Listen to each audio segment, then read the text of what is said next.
Pain. Pain is a nasty 4-letter word that we all experience in life, physically, mentally, emotionally.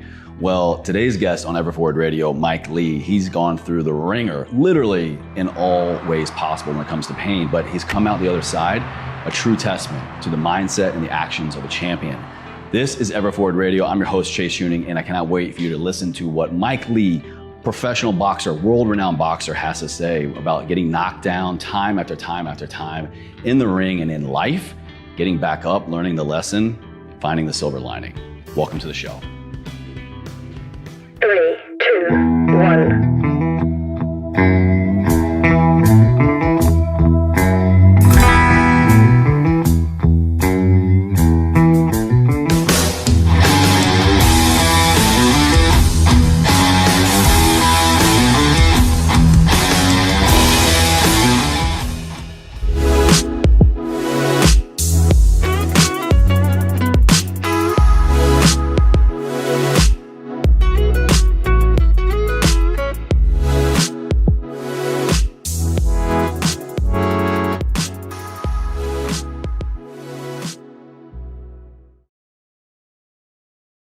Doing good. It's always that great part of the intro where it's just like we pretend like we've never met each other or haven't been talking for half an hour already. Yeah. I already gave you all the good stuff. Yeah. Oh, cool. That's a wrap. Thanks, guys. Yeah. Well, so actually, we have a commonality that I didn't share with you. We're both retired. I was kind of giving you my backstory, the military and my injuries, and the Army separated me. I was actually medically retired, so I retired at like 24. My original game plan was like, I'm going to go serve, do 20 years, get out when I'm like 37, 38, retire early. Yeah. Well, I did retire early, just it's like overachiever, I guess, different standards, but two retirees, man. There it is. And you know what? I mean, I retired from professional sports and now I've got this CBD health and wellness company. Yeah. One day, hope to sell that, retire again. Second retirement. Yeah. Second retirement. And then my dream is to become a professional surfer. Okay. And then I'll retire from that. So if I could be 3 times retired before 40, I know I did a good job. So you're a retirement junkie. I'm retired. I just want to run around and tell people I'm retired. It makes me sound cooler and a lot richer. You're going to be the boy who cried wolf. Next time we get an invitation to your retirement party, I'm like, damn it, not again. Come on, man. Like, exactly. This is bullshit. Yeah, man. But I mean, young guy retiring, that holds a lot of weight. Like, what did you retire from? And like, this was a choice of yours. Mine, my hand was kind of forced due to my circumstances. Sure. You kind of chose this, right? I did. I mean, at times I feel like it wasn't fully my choice. And, but I had a long career. I was a professional boxer, a record of 21-1. I saw that. Yeah. I'm not a big sports guy really, but I knew like, yo, that's some shit. That's amazing. It was a long journey, man. I'm grateful, dude. A lot of ups and downs. I got to fight in Madison Square Garden, Cowboy Stadium. My last fight was for a Monster World title on pay-per-view at the MGM Grand in Las Vegas. So, I made it all the way up to, top 5 in the world. It was number 3 in the WBO and won a few titles and lost my last one. But I'm super grateful for my journey. I mean, but my body is riddled with scars and pain that kind of talks about the journey, so to speak. So for me, retiring was...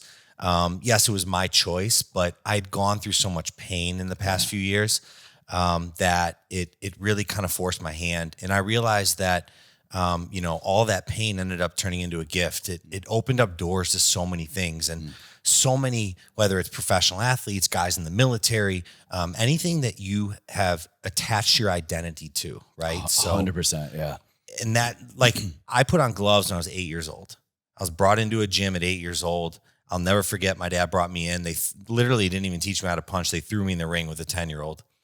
My dad's from the inner city Chicago, so I grew up a little bit different than a lot of my friends, So you're scrappy. I'm scrappy as hell. Yeah. And so got my ass kicked, but ended up falling in love with the sport and started winning in the amateurs.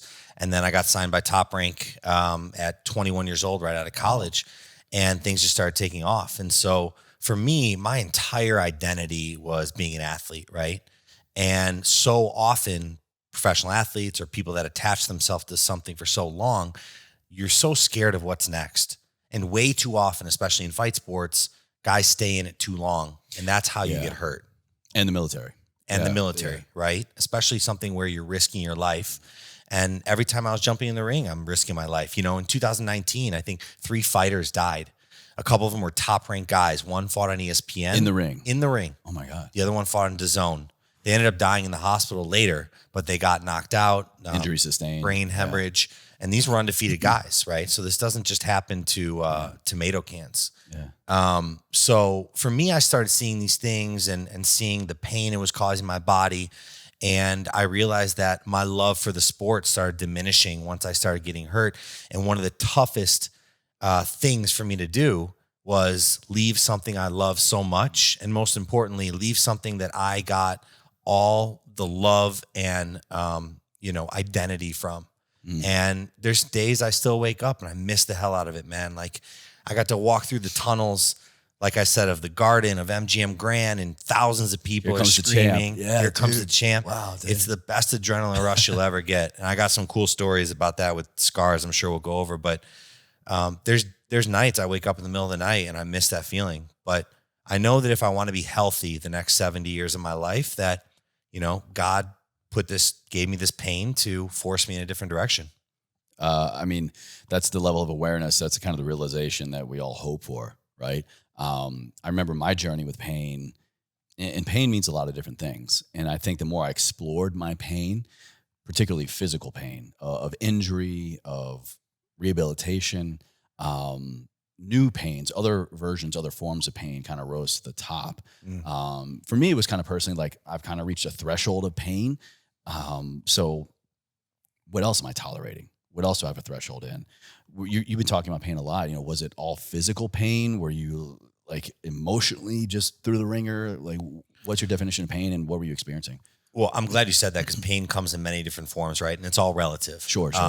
But for me, we'll kind of back up a little bit. I was about 26 years old. I was 12-0, undefeated, on top of the world. At this point, I felt invincible. I was doing Super Bowl commercials for Subway. I was fighting all over the world. It was a crazy time for me to go from 0 to 100. Like and you that. didn't bring us any footlongs. Well, that deal's kind of over with. I think Subway's kind of had a lot of issues, RIP. But yeah, I mean, my point is I felt invincible. I was undefeated. And in 2013, I started getting really sick. My immune system started shutting down on me. I started getting back pain. I started getting daily headaches. I started getting really sick. And I basically spent the next 2 years in and out of hospitals, out of the ring. Wow. Later being diagnosed with an autoimmune disease, which led to me eventually being on 8 different medications. I was sticking my leg with Humira once a week. I was on painkillers. I was on antidepressants, anti-anxiety. I mean, my whole world was shut down. I was in hospital beds watching my commercials on TV, thinking like, little do they know how much pain I'm in. And everything I loved was kind of taken from me. So that journey of pain, going through that with the autoimmune disease, really made me kind of take a step back. And I started diving into health. So similar to your story when you talk about how you got injured while you were serving, how it forced you to start to open your mind up to health and wellness. That's how I got, man. Like, I know you ended up getting a degree and helping people. For me, I was like, just put the oxygen mask on myself. And I knew prescription medication, another one, just wasn't the answer. And so completely addicted to painkillers. I knew I had to get off of them. I started diving into, nutrition, big time mindset. I started doing things like meditation, things like yoga. Really that soon? Right away, because I knew I hit that critical point of pain in my life, right? Where I literally was laying in a hospital bed and turned to the side and I saw those bottle of pills. And there were moments where I was like, maybe I should just take all of them, because I felt like I was in so much daily pain, daily headaches, constantly being sick, hospital visits, and out of the ring for almost 2 years, that I was like, what is life if I don't have what I love the most, which is sport? So I knew there had to be a change, right? It was that fork in the road. And that's when I started diving into all the things that I felt like the doctors failed me on. They wouldn't ask me about my mindset, about, but they'd write you that script. They'd write me the script right away. And I know they were trying to help, but I'll never forget once I did they called it like a VIP treatment at a well-renowned well-known hospital where you see a doctor of each, department and category. Oh, wow. Okay. And then they all come together and talk about your case, right? So you have to pay extra for it. It takes a long time, but I was willing to do anything. Imagine that. A total approach healthcare system. Right? Imagine that, right? Wow. Like head to toe, the person. It was head to toe, right? So I saw a neurologist. I saw an internal medicine guy. CT scans, MRI, the whole thing. I sit down in front of this guy who's the head of the hospital at the time. And he said, we want you to go see a psychiatrist. And I looked at him. I said, you got to be fucking kidding me. He was like, that's your answer? That's your answer. I said, I went through all this. I'm dealing with this pain. That's your answer. And this is before I got diagnosed properly with autoimmune disease. And I remember I had some choice words for him and I stormed out. Yeah. And I called him later and I said, listen, I'm sorry. I'm just frustrated. I'll try it. And I sat down and I did, talk therapy, which I think is incredible. Talk therapy has its place. But it obviously didn't get me where I needed to go.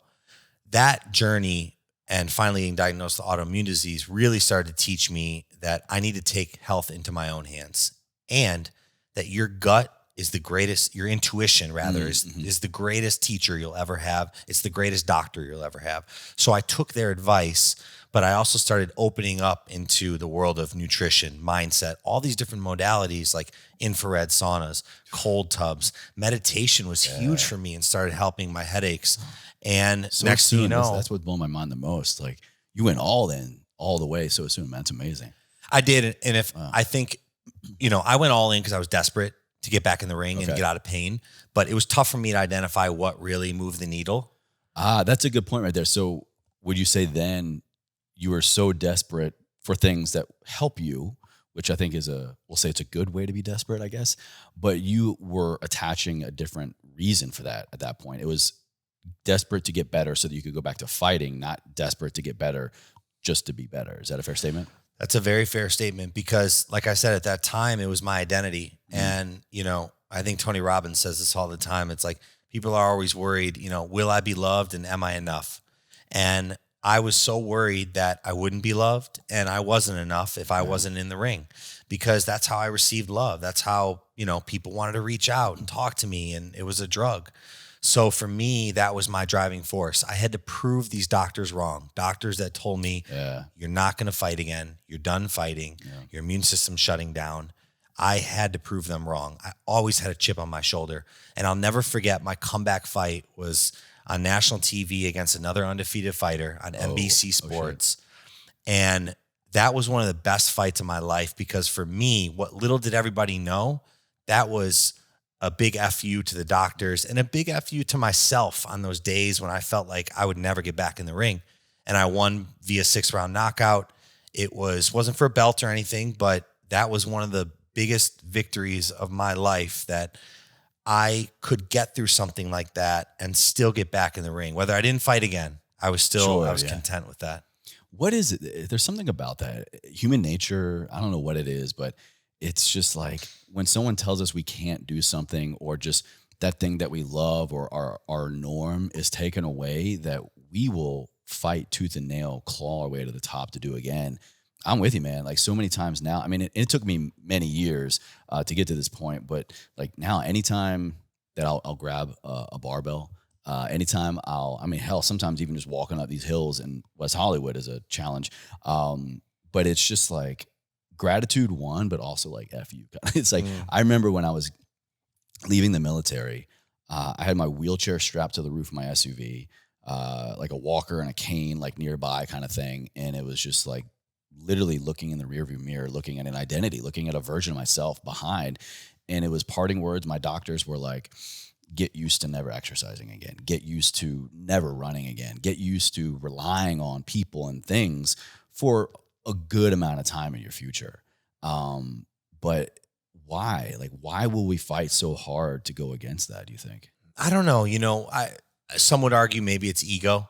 Right. Fair point. Sure. Yeah. Others would argue that I know for guys like me and you, when you're doing something, you feel like you have so much purpose.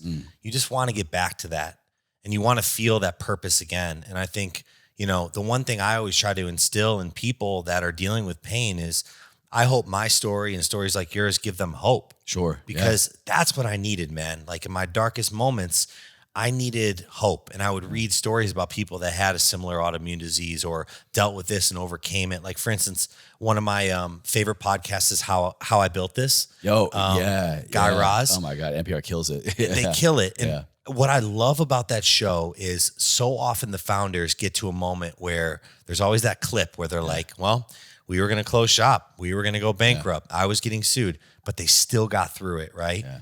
And that's the human spirit, man. And so I think you sharing your story and you allowing people like myself and other guests to share that story gives people hope. And they think, well, if he did it, I can do it. That's it. Yeah. I firmly believe, I mean, it's definitely some people are innately better in certain things, but also look, like no one's really that special. It's just a matter of what are you willing to do to get what you want, to fight for what you believe in, to really fight for yourself. Yeah, no, you're so right. I mean, I think about The Last Dance, the Michael Jordan documentary. You know, I haven't seen it yet. Oh, dude, I keep forgetting about it. I gotta watch this. Yeah. Oh my God, it's incredible.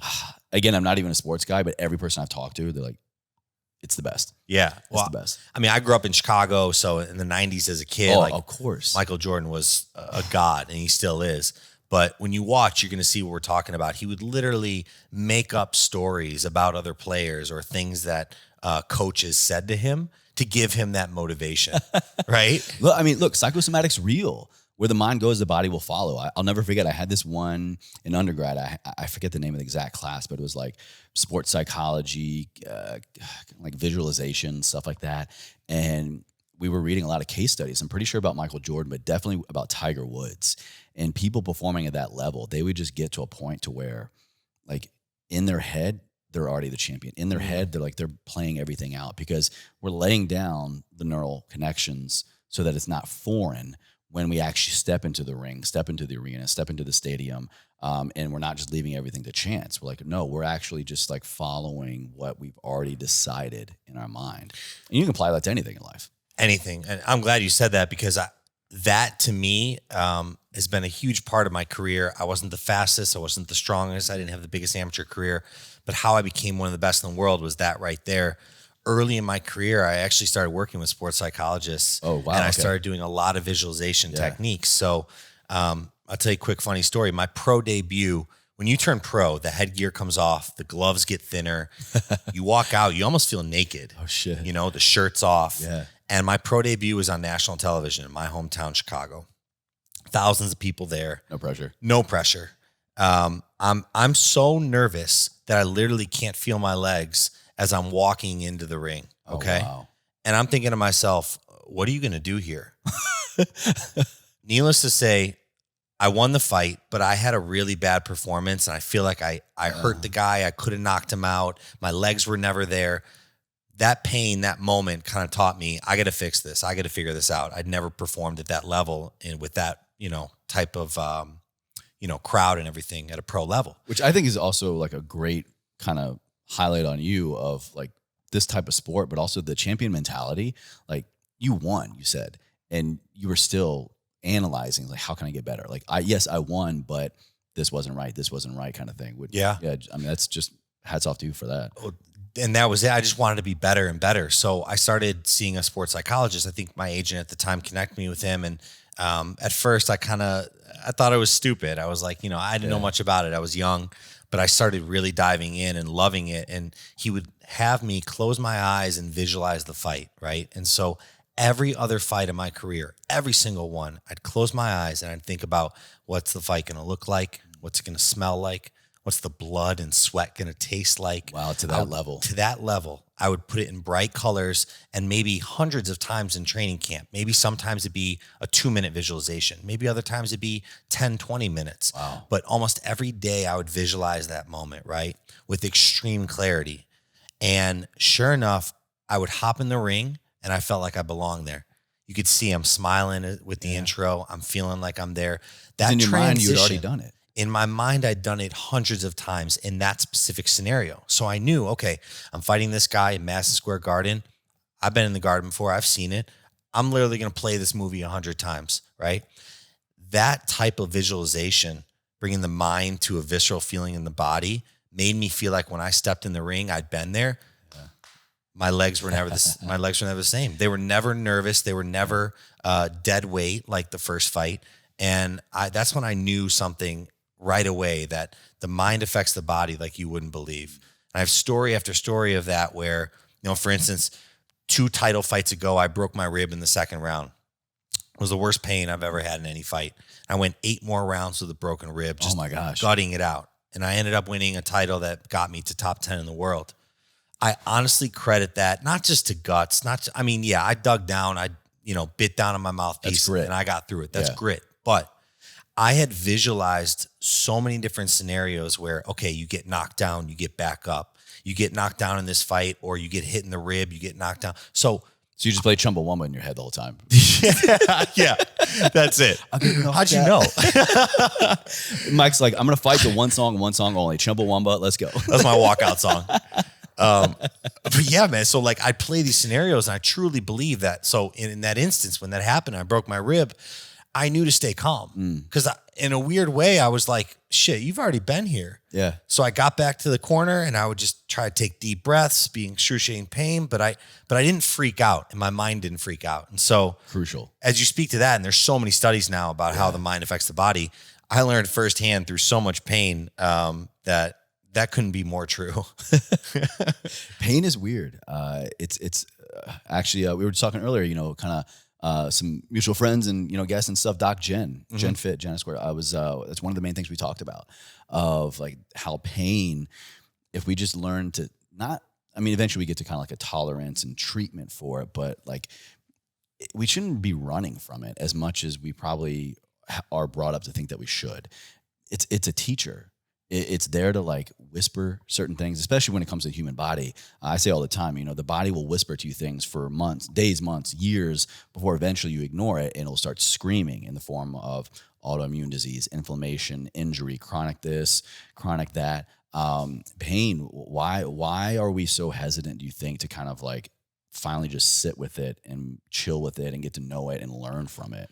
Yeah, maybe it's just our brain that's been around, thousands of years that, always tries to stay away from pain. But exactly like what you and Jen were talking about, I say all the time, pain is a gift. Pain has given me some of the greatest gifts of my life. Maybe I didn't realize it in the moment, but whether it was, broken hand, mental, physical pain, it's ended up being some of the greatest gifts. And so what I think now, going through so much pain, what I've realized is everybody's gonna go through pain, right? Mental, physical, no matter what it is. The only thing you can really control is your response to it, right? And I know they say that in the military all the time. I have a lot of friends who are in the Marines. They say control the controllables, right? Respond, don't react. Respond, don't. And that's what literally my strength coaches, my father, my mentors in my life would tell me, that all you can control is your response. Yeah. And how you perceive that, right? Yeah. So while I break my hand, for instance, I could perceive that as my career's over. I'm never going to fight again, get depressed, take painkillers, yada, yada. Now I'm down this dark road. Or I could perceive it as, wow, what a great opportunity for me to learn how to jab better and spend the next 6 months in the gym with a cast on, just one hand jabbing, which is what I did. You say that sounds like it happened. It happened. Wow. It allowed me to have a good jab because I literally couldn't punch for 6 months after I shattered this hand in a fight. So, I don't have all the answers, but I do know that it's very difficult to do, but the one thing you can control is your response to that pain. And so I always just try to encourage people to almost like look at it like, how could this be a positive, no matter how dire the circumstances? And 9 times out of 10, you find a silver lining. Yeah, 100%. And that silver lining is usually there for a long time, and we just eventually come around to it, and for you, I know that was kind of what happened, finally, while maybe the origin of you fighting to get back in the ring wasn't, quote, the right reason, it still solved a lot of problems for you. You got your health back. You felt better. You healed. that whole mindset shift is huge. And these are things that you, I'm sure, have applied outside of the ring to life, to relationships, to business. And it kind of led you into a unique area of healing that we were talking about earlier as well, is, again, relatively new for me, relatively new for a lot of people. And that's, call it alternative. Sure. Getting away from traditional modalities and definitely getting away from narcotic painkillers and things like that. And tapping into what I'll call, plant medicine, CBD, cannabis, just the power of those things. Like, what led you into kind of the CBD world? Because I know that was a big player in your healing and for a lot of things. Well, I mean, once again, talk about pain as a gift. I knew all this pain I was having, and especially this broken rib. I was out for about 6 months. And when you have a shattered rib like that, it actually detached, the cartilage detached off the bone. You can't do anything. It's not like you broke one hand and you can still run and do that. So I had a lot of downtime. And I started about 6 months prior to that taking a bunch of CBD and loving it. And this was about, I think this might have been 2018, beginning 2018. It was about the year of my discovery of CBD as well. Was it? Yeah, all right. Yeah, about the summer. Yeah. So we were a little bit ahead of the curve. Like now everybody can't shut up about it. But being in that downtime is when I went to my sister, Angie,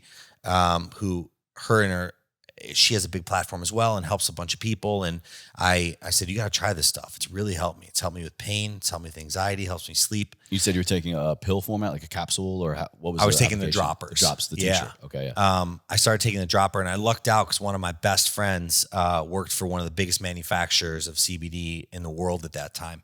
So he was sending me the strongest stuff they have. Yeah. Was it full spectrum or just? It was full spectrum, and then we moved to isolate because the full spec actually made me a little woozy, right? And then I knew I was going to be drug tested. Yeah. So you're getting a lot of the other like terpenes and other things in there that.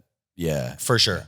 Yeah. But I was getting drug tested a lot, and I knew CBD was doing a lot of the heavy lifting. And so for me, I switched quickly from full spec to isolate and started noticing as I increased the dosages, amazing effects. And I turned to my sister and I was like, why don't we make a business out of this? Like I've got this downtime right now. We both love helping people, connecting. I'm so passionate about this. So we literally started it. The company's Soul CBD, SOUL. And it was like, out of her apartment, we had little printer labels. We're like, you know what? Let's fund it. Let's put a little money in it. Let's start selling it. And little do we know, 2.5 years later, we've got over 10 employees. We've helped thousands and thousands of people. You guys have been killing it. Yeah. It's been growing like crazy. And I'm so grateful for that. We've got gummies, tinctures, things to help people sleep. So for me, and I always told people this, I was like, I never say CBD is the end all be all, right? But for me, it was a big piece of the puzzle. Sure. And it's such a low risk, high reward, you can't overdose on CBD. We're finding that it really doesn't interact with a lot of things. And there's a lot more studies that need to be done, but just look at all the people it's helping, right? With such a low risk, high reward thing. And I have so many buddies, whether they play in the NFL or they're, professional sports or they're in the military, they're dealing with pain that are using cannabis, that are using hemp. So for me, it's just crazy to think that cannabis is a Schedule I drug federally. Yeah, it's pretty wild. It's insane because, right, the definition of Schedule I is, no medical benefit and highly addictive. You're going to sit here and tell me that cannabis and hemp doesn't benefit people, doesn't help people? Like, I'm one of them. I know thousands of people. So for me, I wanted to continue to be a thought leader in that space and spread that message because when we started the company, it was still pretty taboo. Oh, 100%. Yeah. And it's getting better, but we have a lot more work to do. And it's my way of showing people, listen, there's other ways outside of prescription medication to start getting better. And maybe CBD is it for you. Maybe it's not. But start turning over those rocks and seeing what works for you personally outside of the prescription. Start asking questions. Start asking. I mean, that's one of that takes me back to, when I was in my health coaching practice, and it was just so, it was even more unique for me because I was in a primary care medicine.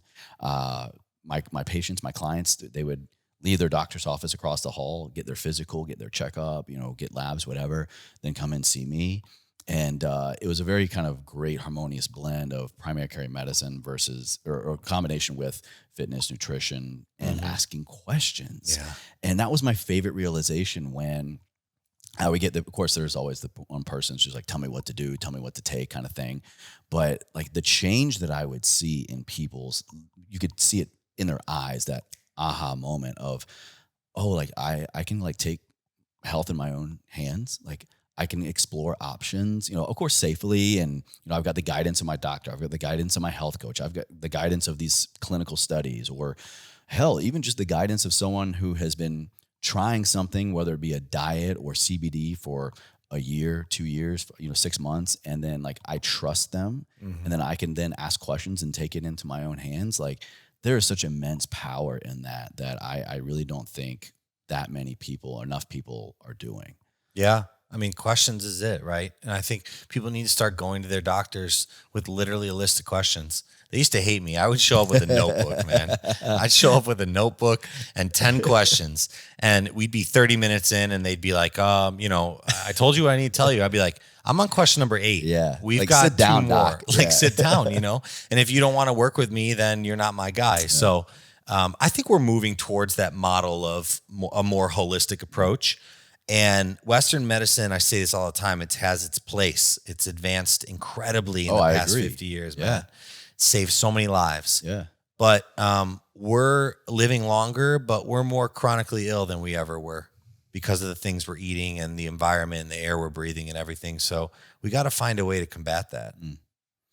What do you, I don't know this, I want to make an assumption, but with someone with your past and like that champion mentality, and like you literally have been fighting for a profession and in some ways kind of fighting for your health for so many years, having now gone through some transitions, like I doubt the fight is out, right? Like, what are you fighting for the most right now? I know the business, you guys are super busy and that's one thing, but now we're in retirement. Like, what are you fighting for right now, Mike? That's a great question. Right now for me, it's building the company and helping people. And I say that because as someone who has gone through and going through pain, I'm in pain every day of my life still. And it's still a battle. It's still a battle for me. It's so much better than it was. Okay, and good. I'm completely off of prescription medication, which I'm proud of. But it's something where once you go through that, you empathize with people. And that is one of the things that this pain has taught me. A lot of empathy. I have changed as a human being. It went from all about me, and being egotistical and winning fights and making money and being on TV and all the bullshit to anybody who meets me knows I'm extremely empathetic. And I don't know where that's going to take me in life. Right now we have the CBD company and that's how we're helping people. Maybe I'm finding different modalities in different ways, but I think that's my passion, man. I can't just sit at a desk and do mindless work. I need to do something where I feel like I'm making some change because I'm lucky. I got to experience so much at a young age. Sure.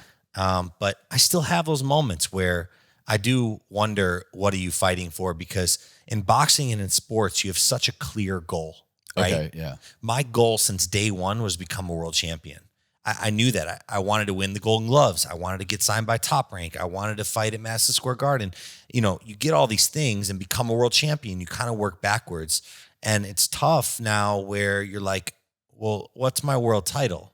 I have great days. I have bad days, but there's days I feel lost, man. Yeah. I had a coach and a team and an agent and everybody around me supporting me. And next thing you know, you wake up and you're alone, right? Like people talk about this all the time. Or rather they don't talk about this, on fight night, it's exciting, right? There's thousands of people and there's cameras and all this, but dude, when you're back in the dressing room and then eventually in the hospital that night, there's like no one around you. Oh. You've got like your mom, maybe your dad, maybe your girlfriend, but like all those people aren't there. And for the next week or two, when you feel that you got hit by a bus and you're on so many painkillers that you don't want to drive, no one's there, like they're there for the fight. They're there for the exciting stuff, but you're there alone sitting in the hospital bed or back at your hotel room in so much pain, you got to pop painkillers. So, that feeling is something that I combated for so long, but I always had that purpose that got me through that pain. So long story short, I'm constantly searching for that purpose. And there are days I feel lost. I'm sure like so many people. Yeah. But, I don't know. I don't know if I'll ever find something in my life that I feel so certain about like I did with sports. Maybe it'll take some time, but I'm just grateful that this company has given me a bridge, so to speak, because I got to tell you, if I wasn't running this CBD company and helping people and connecting, I just feel so lost. Wow. Yeah. Damn, man. Thanks for sharing. You hit on something that struck a chord with me again on my kind of transition out of the military. Support system. You're talking about like how so you had so much of your identity and your purpose and literally your fight wrapped up in a bunch of people that were there and cheering you on and coaching you and taking care of you. And I'm sure if you had a question about A, B, and C, you would go to A guy, B girl, C guy, whatever. And that's also a very difficult thing that a lot of people in the military lose. They struggle with is, oh, they go through, I go through. There's one day you've got a vast network for anything and everything. Yeah. You've got your chain of command, you've got leadership, you've got medical, you've got roof over your head, you've got all these things. And then one day it's just gone. And that I think is one area of anyone's life that we don't realize fully until it's gone. Mm. How powerful is support for you now? Like, what is your support system? Like, did that matter that much? Did you realize, or, you know, how have you been able to kind of like transition with a new support system now? Well, it's tough during COVID because that's it. Like we were about to open up brand new office space in February, you know, knock on wood. Thank God we didn't in hindsight sign a big lease, but I don't feel as connected when I'm not with my team. Everything's over Zoom and Skype. And, so that's tough, but you know, I know like guys in the military, like they say so often you fight for the brother next to you. Right. And so it was the same thing for me. I felt like I was going to war and my team was, you know, my brothers, they were that unit, that support system. So you get to worry less sometimes because you know you've got these people in your corner. Yeah, I know. Well, exactly. And everybody does in some aspect. And when you make a transition of career, life, whatever it is, you lose those people. And not to say they're not still friends, they're not still there for me, but it's different. I'm not seeing them every day. We don't have one common goal. You know, I still have my family, which is a great support system, and the friends who have always been there for me and all that, but it's different, man. And I'd be lying if I said it's easy. It's very tough. I mean, how did you deal with it right out of the military? I'm sure that was brutal. For me, it was, it was difficult. And honestly, I realized it a little bit later because in my transition time, I had just, you know, like a couple of years during that time, just lost my father. And so for me, my driving force was to go back to my original support system, my family. And so when I left, I was just family. I literally just, I signed out of base, drove from Texas back to Virginia and went home. And because I felt like this is all about me now. I felt like, you know, I left them behind. I felt like during this loss and illness with my father, like I wasn't being their support system. You left them behind because you went to the military? I left behind. My dad got sick a couple months into my career. Yeah. And then about a year and a half into my contract, he passed away. And then I was active duty for 6 years. And so I felt like while I always had like this kind of like selfish thing over my head of I am working in the biggest support system in the world. Yeah. The United States military. But the support system that needs me the most, I felt like I abandoned. I felt like they weren't there. And so then I raced back to go be that. But then I realized that, oh, wow, like who's taking care of you, Chase? Yeah. Like, I was trying to cover down for them so much. I realized like I left such a big one behind in the military. But do you feel like you were running away from the reality 100%. after he passed away? 100%. Yeah. Yeah. Absolutely. I mean, it took me 10, 12 years to fully embrace it. I mean, talk about other forms of pain, like my own injuries and rehabilitation, but like deep, dark, hardcore, emotional, spiritual pain. So much so it actually then manifested itself into physical pain. I began to get severe panic attacks, anxiety attacks, almost to the point of like seizures. Having like out of body experiences and not being safe behind the wheel of a car. And just like anytime I would see death, I was completely triggered. And so, yeah, pain is very, very weird. And in a big way, pain wove its way back into my life through lack of support systems. And so instead of racing away from it, the more I kind of went back and finally dealt with that pain, man, I not only did I find the support system, but I created one out of it. That was the whole reason for Ever Forward. I told you earlier that these two words my dad just always said.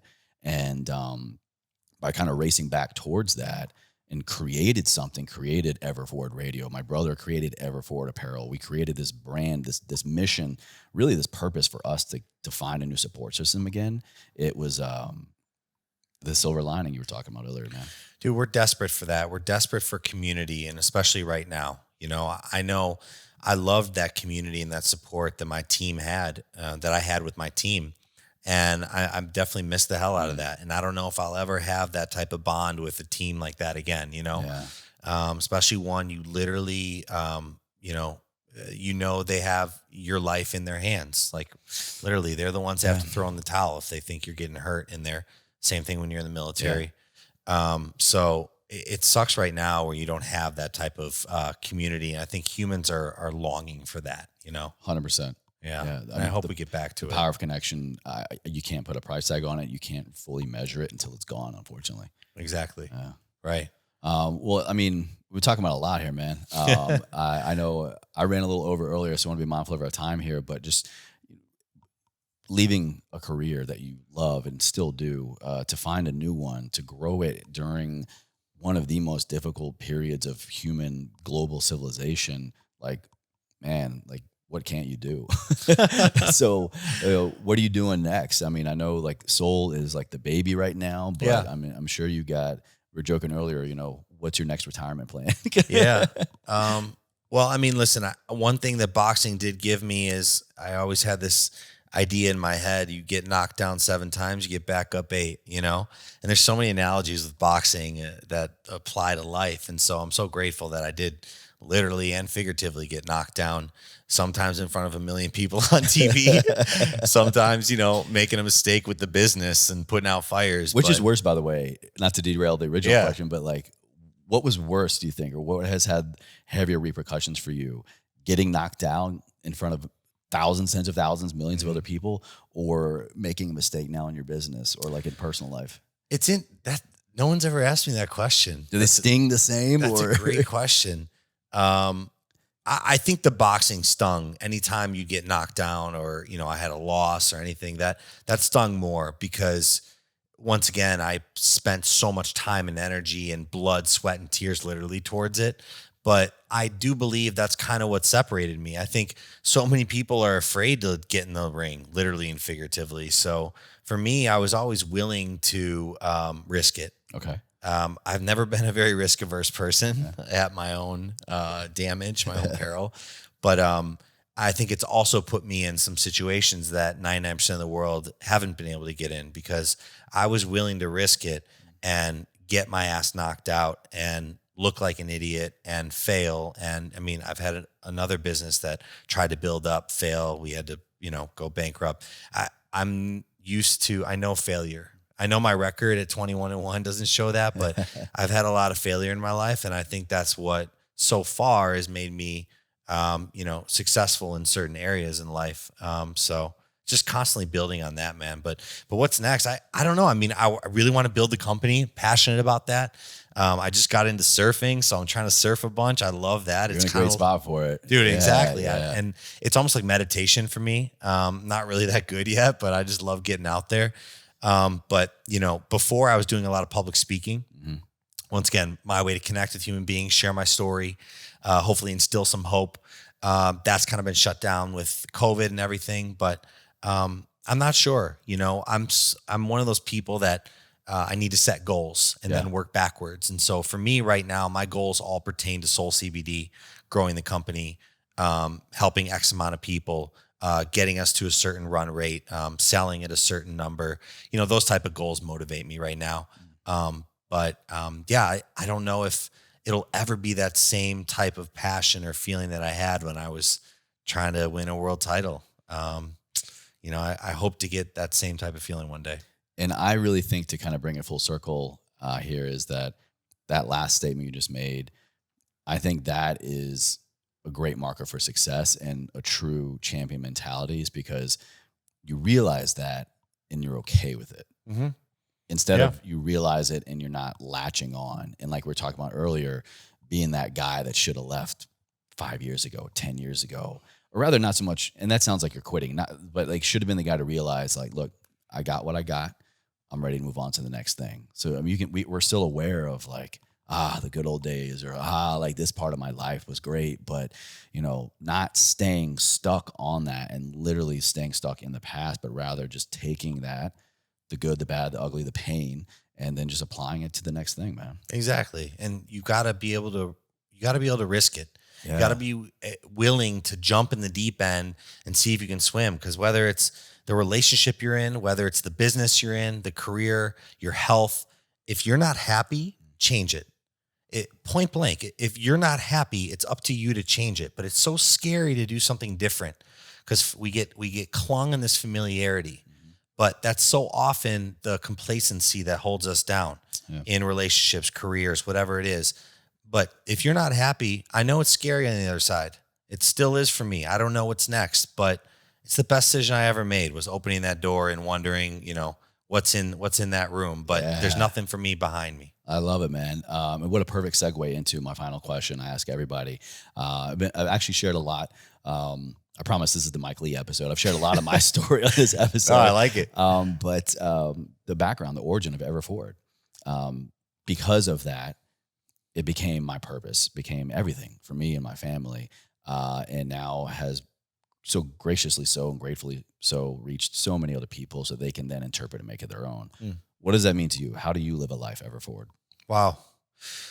I think by helping other people. And I touched on it earlier, but how I live a life Everforward is by helping other human beings get out of pain, mental, physical, in many different ways. But that's the legacy I want to leave on this earth. Yeah. Yes, I was a boxer. Yes, I was an athlete. I don't want to be remembered as that.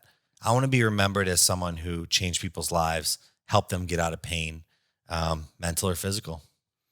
Love it, man. There's never a right or wrong answer, like I always say. My pleasure, man. It's so great having you on here. Yeah. Of course, we'll have all of your information, and for you and Soul, and I got to connect with Angie. I feel like her and I are always just like, she's leaving a building as I'm coming in, kind of thing. Like, it's so wild. But where are you hanging out the most online? Where can the audience find you? Yeah, our Instagram is at MySoulCBD. Mine is at official Mike Lee. I have Twitter and Facebook. I'm never really on it. So Same. It's mostly Instagram. I add official Mike Lee. Come say hi, slide in the DMs, all that good stuff. Cool. Just be careful, because don't slide in too sneakily. We'll punch you out, right? Never show up with dad jokes. But Mike, man, thank you so much. Appreciate you, brother. Well, what'd you think? If you enjoyed this content, it would truly mean the world to me if you just simply shared it out with one person. And if you really, really liked it, well, you know what to do. Just go ahead and hit follow, subscribe. I'll make sure you never miss another episode, another great piece of content that helps you live a life Everforward.